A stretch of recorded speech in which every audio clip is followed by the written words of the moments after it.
Hello mga Kayam Kids, good morning. Welcome to my channel.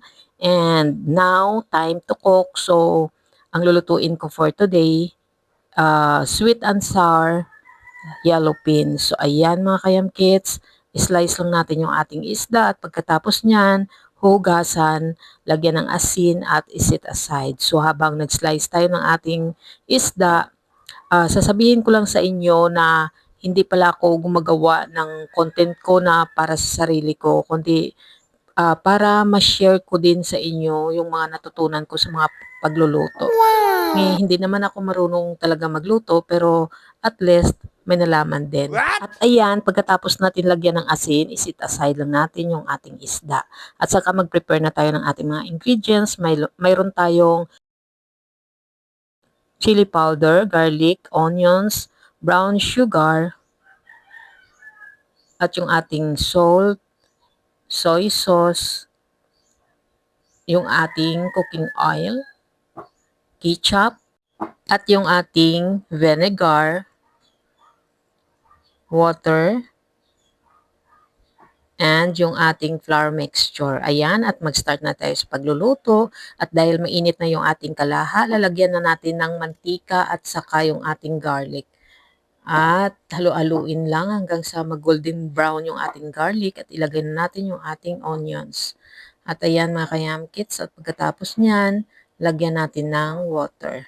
So ayan, hanggang sa kumulo yung ating water at maglagay na rin tayo ng ating 2 tablespoon soy sauce, yung ating 2 tablespoon ketchup, at halu-haluin lang natin hanggang sa matunaw yung ating ketchup at saka maglagay tayo ng brown sugar.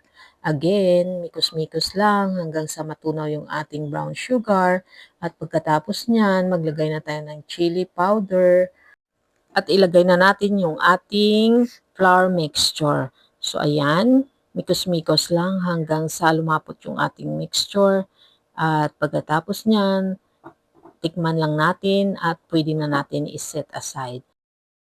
Ayan mga kayamkits at magpiprito na tayo ng ating isda. At ayan mga kayamkits, wrong timing dahil naubusan tayo ng gasol. So ayan, mag-electric stove na lang muna tayo.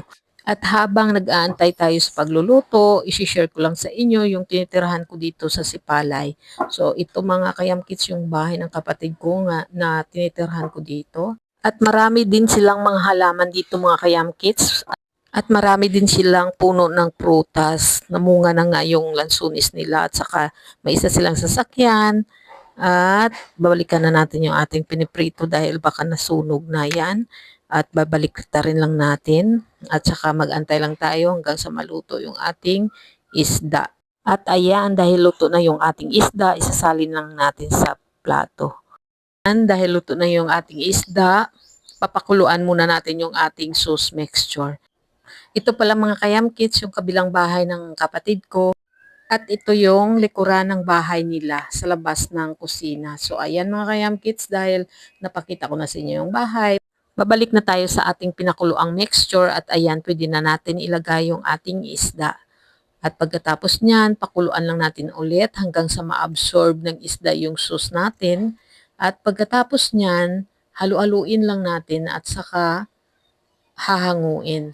At ito na yung ating finished product mga kayam kids. Thank you for watching. See you next time. Bye-bye and God bless.